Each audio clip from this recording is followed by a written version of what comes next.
Hi, Correct. my name is Karina Baksani, and I have started my own jewelry line called Tempt Me by Temptations. I have grown up in Hong Kong and been inspired by the fabulous sights and sounds around me. Traveled and studied in London, and finally joined my family business, which was based on high end diamond jewelry. And I have created a line of more affordable luxury for the everyday empowered women. Hi, my name is Ashdin Lilamala.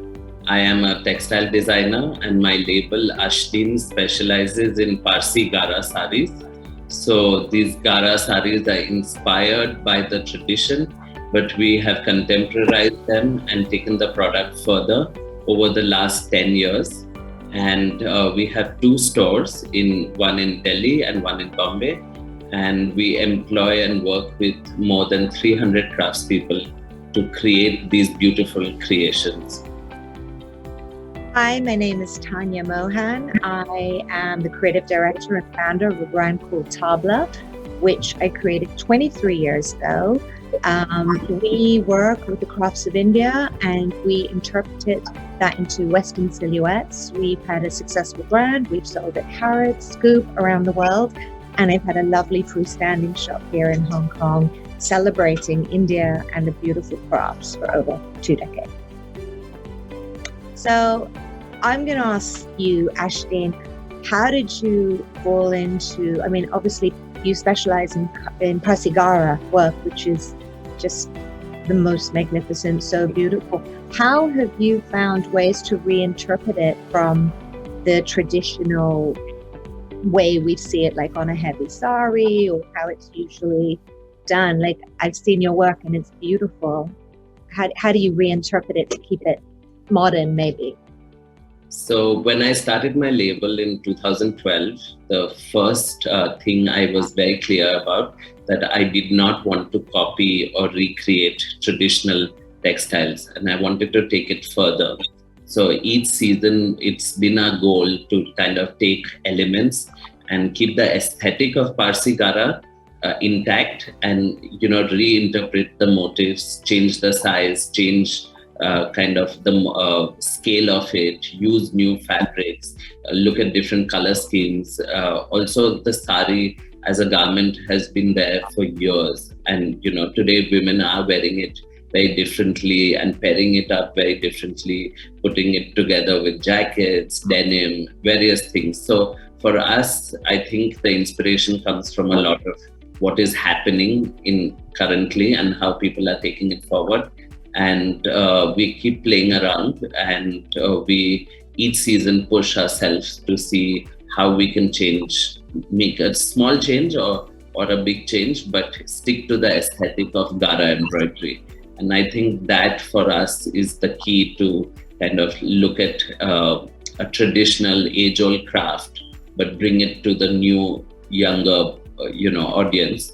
And we do a lot of lehengas, we do a lot of jackets, which are, for the younger audience. So that's how we kind of keep moving and playing. I find that so interesting because, personally, I love Gara work, and I find a lot of my clients here in Hong Kong are Chinese. And because Gara work actually started when the Parsis came and they, stayed in India, and then they did the trading, right, with everything with China, and then they came back with silks, and they came back and saw these beautiful motifs, and then they transferred that onto their vision in India, and that's how, Parsi Gara work comes. And so I feel, for me, just like in an Oriental sense, it's been fantastic to have Parsi Gara. I find that it's a universal embroidery or craft, because I think it brings together so many different cultures, It's a great fusion. And I always say it amalgamates lots of cultures. So its origins may be very Oriental and are Oriental. Yeah. And there is influences of Persian culture. Yeah. And it's on an Indian garment, so it has the Indian context to it. And because there was the European merchants and all involved also, there are subtle European elements to it. So it's like this big melting pot. And when the craft kind of originated, it was always evolving. And that's how what we need to do, like evolve the craft and kind of take it further. And it's lovely to see how you in your work have taken different crafts elements and taken it further. So tell us something more about that. Well, that's always been my brand's DNA. So in 23 years, I can proudly say I've only ever made in India. We've never gone to like any other place, whether it be Morocco, Thailand, China even. We've always stayed very clear with our vision, which is using the crafts of India, interpreting them, whether it's Zardozi work, whether it's Gota, whether it's chicken, whether it's whatever it is, Parsi embroideries, whether it's Bandhani, whether it's Ajrak. We just take it and we find a way to take a Indian embroidery and Indian technique and put it on a Western silhouette and try and make it a little more, I wouldn't say Western, but I would just say reinterpret it in a different way for a more different audience than, let's say, a lehenga or a sari or somebody who's going to be wearing it to a traditional Indian event. And I really think it's important to keep the crafts of India alive, because especially with COVID and everything that's happened, Karina, I'd love to ask you your opinion with your crafts and working with jewels and everything, because for me it was really important to go to the old karigars, take out the middleman, because during COVID, those are the ones that are going to get hit the most, because travel, nobody was going to India. So all the big Western brands and people like us who go to India and use all the crafts and everything, we were not traveling. And these people who were reliant on supplying, let's say, the shops, they were the ones who needed our help. So how have you found, Karina, like just your karigars and your crafts and you keeping everything together? Tell us a bit about your story. For us, all of our jewelry is actually made here in Hong Kong. So it's handmade. And, we do a broad spectrum of different types of craftsmanship. So of course, because things are handmade, we have the ability to adjust molds, as they come out. And, when something gets made and we're not 100% certain that this diamond's supposed to be here or that gem is supposed to be there, we can sort of hand adjust it and work together with our karigars 24/7. So they are here and they're not new. We've had them for 35 years working in the company, maybe even more than, and it stays in their family. So they then train their cousins and brothers to stay with us in our factory. So we have a very set production line. And I think that's what keeps us unique, because nobody else will be able to produce those pieces or go to those people because they are with us. So in that respect, the only thing that affected us during COVID in that sense was that the demand was obviously a little bit lower, but we took that opportunity to keep them busy and produce, instead of making more custom made items, we produced more stock items and new collections, because raw material price went down during COVID. So we bought up a lot of stock, we bought up a lot of diamonds and produced pieces, which now as things are recovering has paid off, because we kept those karigars busy in a time of need. And now that demand has picked up, we've managed to, make use of that. I think it was important to see the role of craftspeople during COVID or any other time.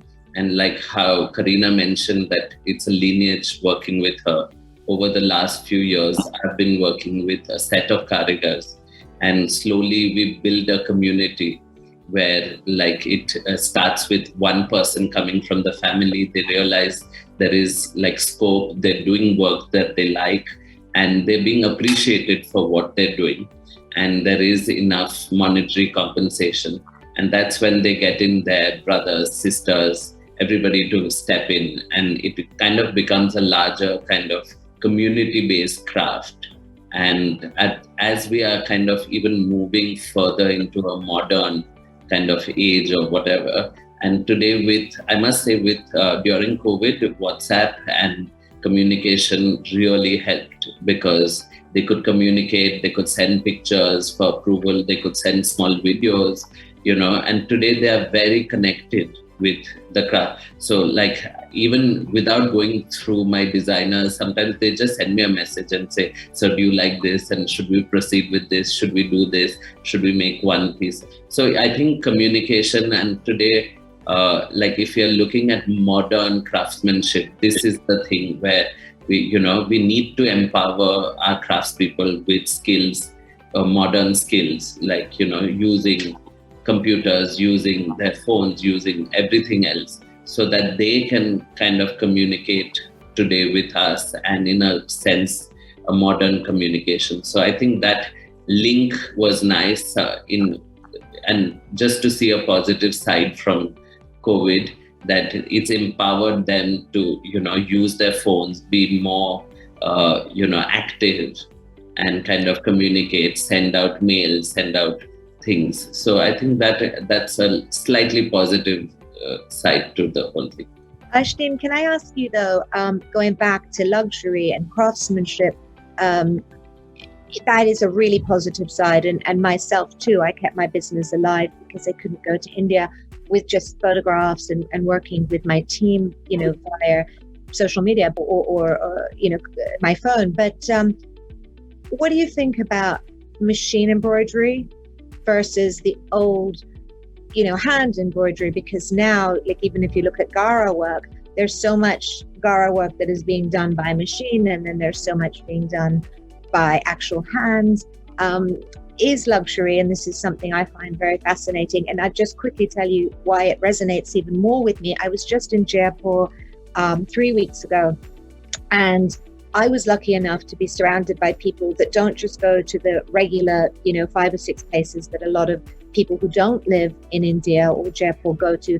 I actually went and saw craftsmen. They had learnt these skills from their grandfathers, great-grandfathers down to them, and just blew my mind. And I thought, this is luxury. If this is not luxury, this little, crafted brass piece or embroider or whatever it was, I just thought that has to be the epitome of hand luxury. And yet today, a lot of that is going by machines, and we're calling that luxury. And I just wanted to get both of your take on what you think. So since we specialize largely only in hand embroidery and we only do handwork, so I think there is a lot in handwork.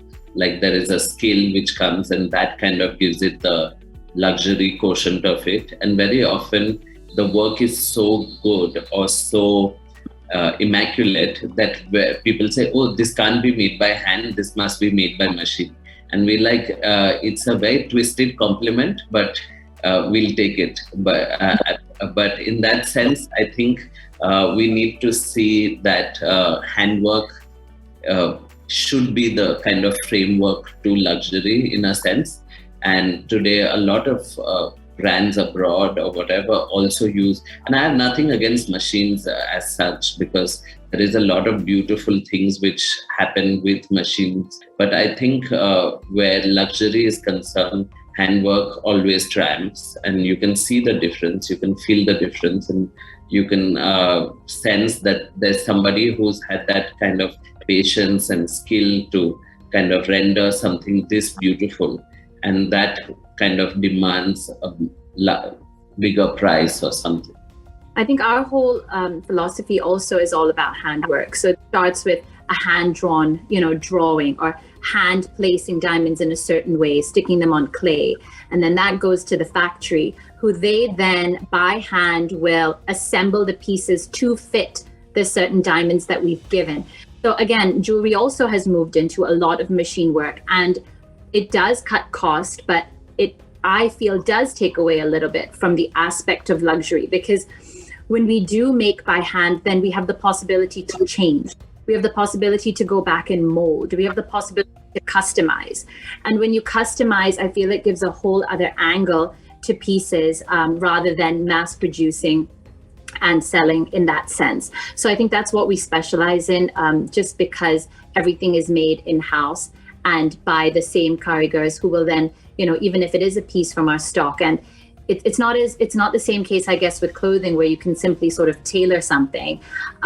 In this case, if you want to change something, you have to go back and probably change the internal mold. And because it's done by hand, it gives us that ability to do so. I think I totally agree. I mean, there's that beautiful thing about just being made by hand. What I love is that, India craftsmanship of India is really being celebrated right now. I mean, if for so many years, all the big luxury brands from Versace to, Dolce & Gabbana, you name it, they were always, being made in India, but then they'd put 3 buttons or something in Italy and it was made in Italy. And if it was said to be made in India, it wasn't cool or glamorous. But now, slowly we're all as a community, as a fantastic design community, coming together and saying, no, this is made in India and it's amazing. It's beautiful. And, I think it's such a great time for us as designers and craftspeople of India to be celebrating, what we've always been known for. I mean, don't forget the Romans and the Greeks and everything. They used to come to India for their cottons and for their embroideries and everything. And it just feels so nice right now that, the crafts of India are getting, I feel, more than ever, the celebration. I think that's really important, and not just say, oh, this is too difficult and everybody's doing machine and we should go somewhere else, or we could do another skill, something more lucrative, because these skills have come from years and years. They're so fine, like even if it's a type of Zardozi that they do and the type of metal they're using or a type of thread, that is just so unique to their family trade. You know what I mean? Like what they learned, and I just feel like it's so important for us at this generation of designers that we just keep that alive. And that's what I love. I think that's what keeps me going as a designer. It's always has been my DNA, but we come from a country with just so much. I think we need to today appreciate the Karigar like more than ever. And I think there is today a dialogue between the craftsperson and the designer. And where I think somewhere few years ago or whatever, the craftsperson was just seen as somebody with a skill. And, you told them what colors to put in, you told them what to do, you told them, change this is not modern enough, this is not right, this is not correct, this line should be like this should. So I think they were just putting their skill there. There was no, counter guidance from them or something. And today where we need, where the dialogue has started, you realize that the craftsperson is very important to create something new and beautiful, because they have their own mind and they have their skill and they can kind of guide you. They can suggest certain things which you could have never thought of while doing the work. They've actually even sampled so much more because they've grown Absolutely. up. They've actually, once they know your vision, they probably are really good at saying, well, hold on a minute, I know your style and what you're trying to get me to do, but what about this way or this color? Absolutely. It's actually a great piece. Don't you find, Karina, that that's with your karigars? Especially when, we meet our karigars every day. They come into our office, and when we're working, remotely, we would have a FaceTime call every day at 3 p.m. And, they would show us all the diamonds placed out on a piece of clay, all the little pieces of metal before the diamonds are set into it. And I would say, you know what, it's too spread out. There's too much gap. Like, what do we do? And I want it a bit compact. I want this motive a bit more compact. And, he'd be like, I got it. I know what to do. And, he'd sort of angle it in such a way. And I feel like, yes, they do have their own mind, but they're thriving on working with us more than ever before, because we are also putting more attention to them, the ability to make decisions, and leaving it to them a little bit more and celebrating their craft and their skill set. Yeah, I totally agree. And I think in a sense, when they are assured of a certain kind of job, and then they're not very bothered about, it's not like a day-to-day, okay, you'll get 10 rupees for this one piece. So then they're like hurrying up, doing rubbish, creating volumes, quantity. So that kind of, I think today a lot of designers, senior designers who are working in the luxury space have kind of eliminated. And people are doing phenomenal work in India and, abroad with Indian craftsmanship, where you see the quality of embroidery, or you see the quality, the finish, or even creating different things with accessories, jewelry, everything. There is a certain sense of luxury which has today we've achieved, and earlier it was like jaldi karo, khatam karo, like that part I think has gone.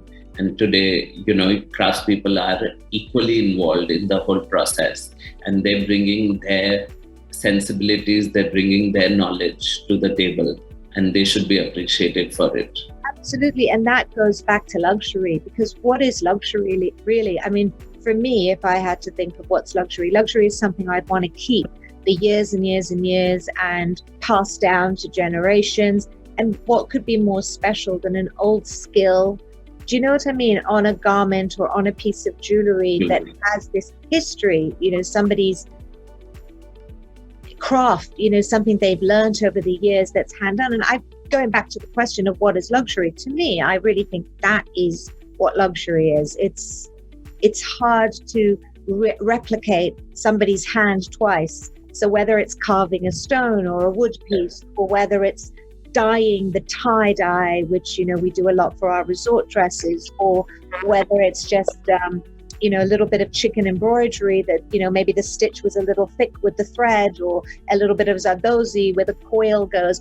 That's luxury to me, because it's actually a hand and it's a person who's doing it. So for me, if one were to discuss luxury and craftsmen, I think it's that. I mean, what represents luxury? I don't know, to both of you. 100% agree with that. I agree that it's that uniqueness that's luxury, right? Nobody has the same two pieces. And even if I make two pieces, and I'm sure it's probably the same with you guys, if you make two pieces, trying to make them identical, they will not be. One will have a slightly higher carat weight, and they'll be all unique because they're made by hand, because they're made uniquely. So yeah, that definitely is luxury. And people all the time saying, I don't want anyone to have the same as me, and our clients will be like, I just want my, unique. And I think that's what they pay the price for. That's what they walk around wearing, a piece that's like, this was made for me and nobody else has this. So that definitely is a huge aspect, especially in the jewelry space. And I think it's important to see that if you're creating something expensive, beautiful, which has so much craftsmanship, it should be able to sustain itself over a few generations. People can appreciate. So something with what we do, like a sari, it's not something you wear in one season and then you won't wear it another season. So it's that, in a sense, it automatically becomes luxury, that you'd be able to wear it, say, after 5 years, after 10 years. You can give it to another generation to wear. They can style it differently. And that kind of brings in that element. Tanya, you rightly said that it's longevity, and people want to know the story, want to see what the craft is. Like, they have an family attachment, like especially with jewelry, and you wore it at this occasion, you wore it here. So with even clothes, like I wore it on an important wedding, I wore it for an engagement, and then that kind of story builds and stays, and it goes from one generation to the other. Definitely. And even in our business, because we are a business of generations, where my mother-in-law started the business 30 plus years ago, and I joined about 12 years ago, is from what my mother was designed. And they will bring them back and say, look, my mother gave me this piece, and could you make it in a way that I can wear it now, because I'm finding it a little bit old-fashioned. I mean, it's beautiful, but maybe I would want it in white gold instead of yellow gold. And I would actually like to wear it as a pendant rather than like a huge clunky ring. And I'm able to do that while preserving the craft, because it was our karigars years ago, or their family, that created that in the first place. So it's that generational thing that strives even in this. But can I ask you, I totally agree with you, it's that whole, it's totally right, but which other country in the world, and I'm sure there are, but right now I can't think, that has, like, if you go to Lucknow, you get chicken embroidery. If you go to Kutch, you have your you have your tie-dyes and everything there, you have your bandhani and you have your laria work. If you go, what we have in India for our crafts is each area in India has a craft that we can celebrate. And it's indigenous to that particular region of India. So again, like chicken in Lucknow, or they do lots of the Mughal Zardozi work out of Delhi. You can do I'm not really thinking so much, but do you know what I'm trying to say? Like, and I just feel like other countries, they have to go for inspiration just season after season, where I feel like a place like India, we have so much history with our crafts. There's so much, whether it's our block printing, that is a form of luxury, keeping the craft of a region alive. In India, we not only had like crafts, but we like in terms of like techniques, but we had like a lot of weaving and abundant school of, weavers. And I think that is important, very important, and very amazing to see that, there are so many new textile exhibitions constantly happening in India. So there is a new celebration of these traditions and crafts. And I think as much as people appreciate and know their history, they will become more and more luxurious. And like people will kind of then be open to pay more, or, want like one of the most fabulous pieces. And that kind of helps the craftspeople and the sector at large. Yeah. Karina, what do you find with Kundan jewelry? Do you use a lot of Kundan work in your? So we do work with people in India. So we keep that a little bit separate. So we work with people in India to do the sort of uncut Kundan jewelry, but our speciality is diamond jewelry made in-house in Hong Kong. Of course, we take inspiration from the way that jewelry is made in India, and that fine way that they craft it. But definitely, I feel we've been able to refine that craft, because I feel with jewelry, people distinguish from the jewelry made in India, which is very beautiful. It's stunning, but it's just, I feel like there's a difference in the material. There's a difference in the gold that we use here and the mixture that we use here that sort of allows us to make the jewelry much finer and a little bit more delicate, which people appreciate now. I mean, it's actually coming into fashion again, the whole chunky gold jewelry, et cetera. So of course we're tapping into that now. But yeah, the whole reason we produce here in Hong Kong and in-house is because we're able to get that very, very fine and very technical jewelry and modern jewelry, in the sense that things can be interchanged. One piece of jewelry can be worn as earrings and then can be split up, and one half can be worn as a ring and the other half can be worn as a pendant. And it's all that innovation that drives the craftsmanship here. I feel like because Hong Kong is very technologically advanced in these things, so we're able to do that and train our karigars to be able to keep up with the trends. It's time to celebrate our karigars and our luxury. And I think today, Indians living across the world, and you have the Indian diaspora in UK, which has a different taste and want something different. And they kind of have they want the Indian thing, but they'll tweak it a little.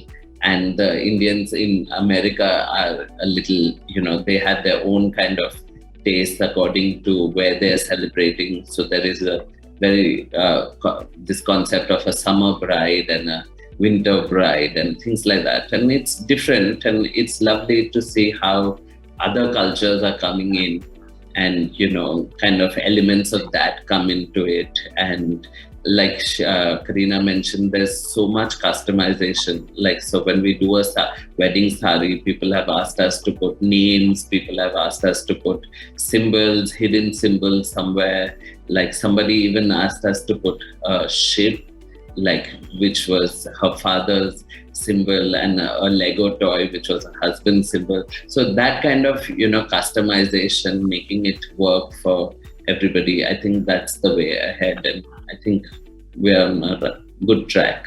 It's fun talking to both of you who just, live and dream the same thing, I think COVID, and for us in Hong Kong, we had, like a lot going on in the last few years. So just to see three very passionate people about what we do, I know Karina with her jewelry, it's just like full on, and Ashley and I watch you, and I love, your saris and your Pasigara work and the way you've interpreted it. It really is one of my favorite embroideries, Gara work. Thank you. It literally, we've also worked with Gara now for over 23 years, and it's just a magnificent embroidery, and you do so great with it. And it's so fun to talk to other people who are in this space. I think it's nice that we all have our own niches, and then what makes us special, and like what Tabla is known for, and what you, Ashtina, are known for. And in our own communities, it's just so great that people sort of know, they're like, okay, if you want an amazing piece to wear for this, or if you want a lovely outfit to wear for this, I feel like people know where to go. And I think that is luxury too, because when you're special in what you do and you're specialized in the things that you do, you're so much more appreciated than when you're just kind of all over the place, That's such a great point. Actually, I never thought about that, but that is such a good point. You're right. That is luxury too. If you're known, I love the way you said that. And I think for a lot of designers today in India, they really are focusing on a craft or one kind of idea. They work with, gone is the time when you had somebody who would do bandhni and this and that or whatever. Today you have somebody who works only with Lucknowi, and they do it so well that you become the master in that. Somebody who works with silks and weaving, kanjivarams, and the brands who just work on that. And they're pushing boundaries because they have the skill and because they know their audience really well. And then they can kind of experiment and they can take it further.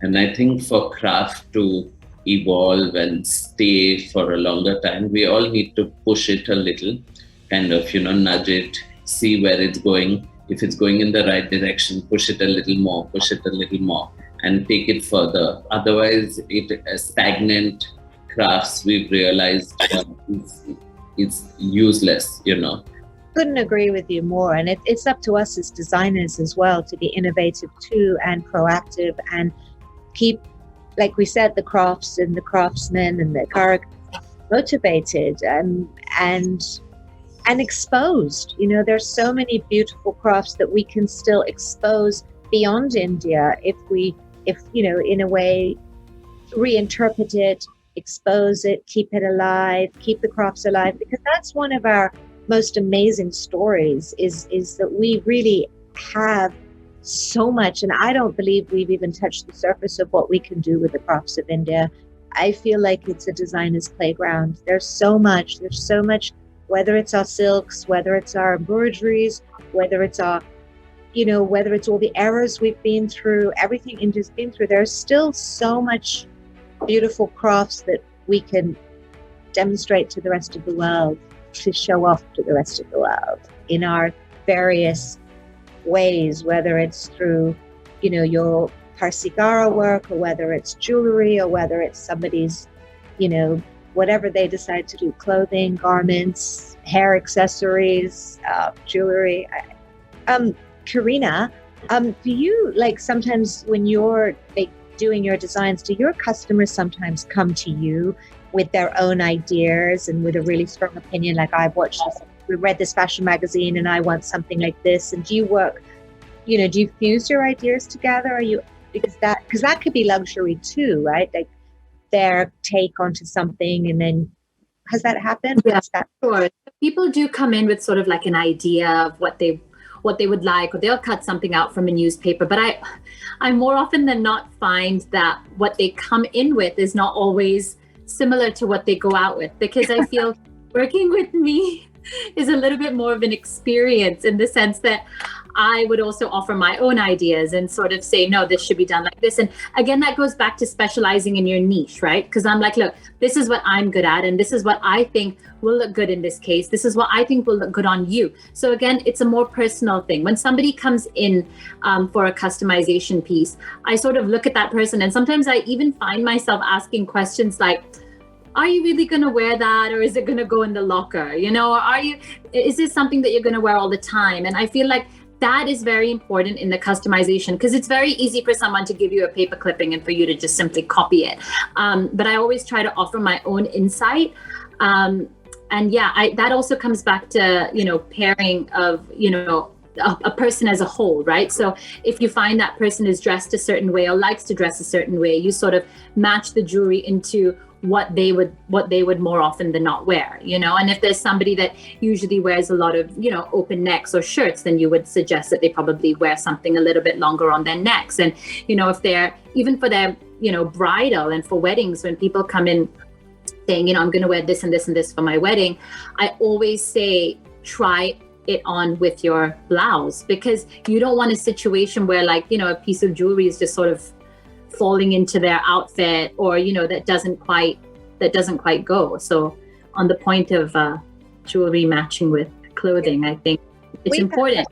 We've had that a lot at Tabla. And so we have customers who come in and they will speak to my manager and they'll be like, I'm going to this wedding and I want to wear this and that, and then they will actually come in and bring their jewelry in the next day and actually try on the whole outfit and see, because our stuff is very bejeweled. We do a lot of, which didn't help us during COVID because nobody was traveling, so we had to rethink our loungewear and our relaxation clothes. But I love I just love heavily embellished and then quite simple bottoms. But so you have to bring the jewelry and you see how it looks.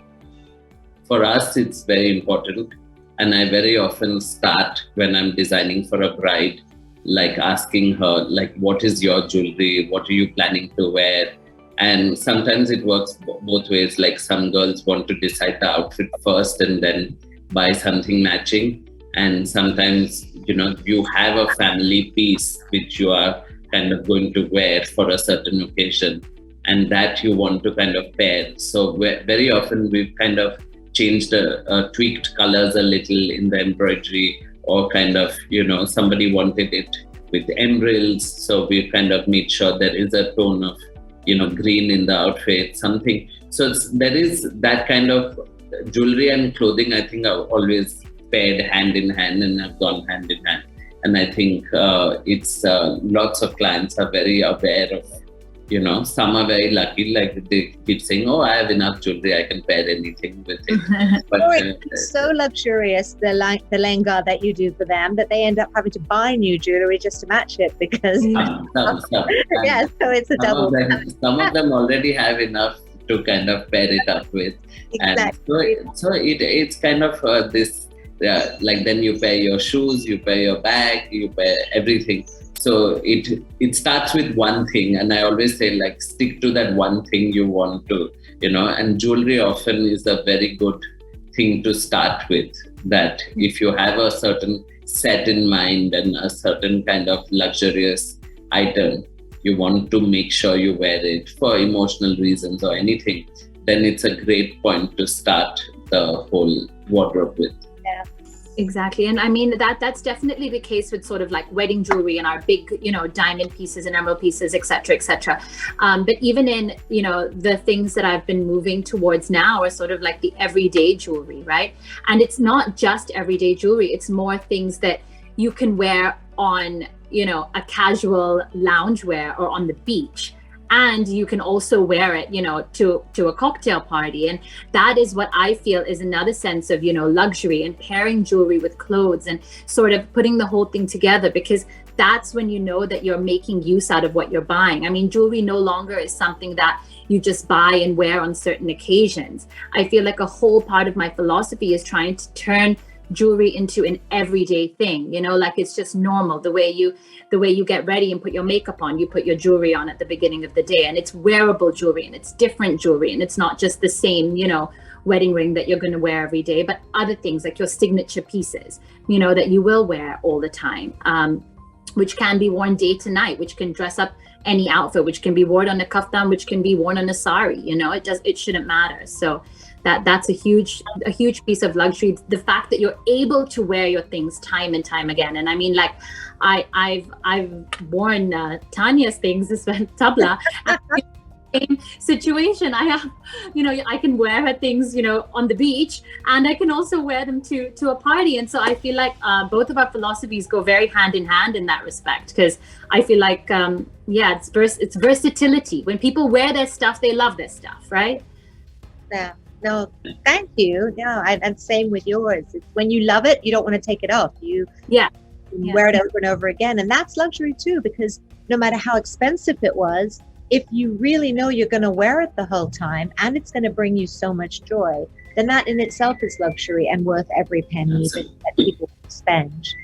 So in terms of what I do, I am constantly creating new pieces. I'm constantly creating my own lines of jewelry, which, I sell online, and I can be contacted privately through Instagram, WhatsApp, Facebook, all the social media channels. So of course I have that aspect of which collections that I design, jewelry that I design and sell. Yet I also have a more personalized, customized sort of part, which you would work directly with me or my designers on the team. And, we would collaborate our visions together and create beautiful jewelry pieces.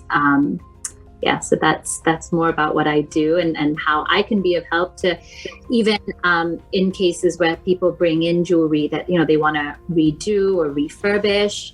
But more often than not, like I just love designing new pieces and seeing people wear my beautiful jewelry. So we have we do Parsi Gara embroidery and our stores in Delhi and Bombay. We have a lot of content online. And we kind of customize colors, etc., fabric, and you can have a look at our Insta page. We try to keep it fresh and exciting, and not only showcase our embroidery and our products, but also the larger Parsi culture and different stories, different ideas. And so please get in touch with us on our website, anything you'd like to. At Tabla, I focus a lot on resort wear, and now we're developing homeware, and I'd love to collaborate. We have a beautiful shop here in the heart of Hong Kong. We do private label, we can work together, we can sell in your store, but as long as it's celebrating the arts of India and the crafts of India, love to hear from you. We're on Instagram, or you can DM me on Instagram, or go on our website.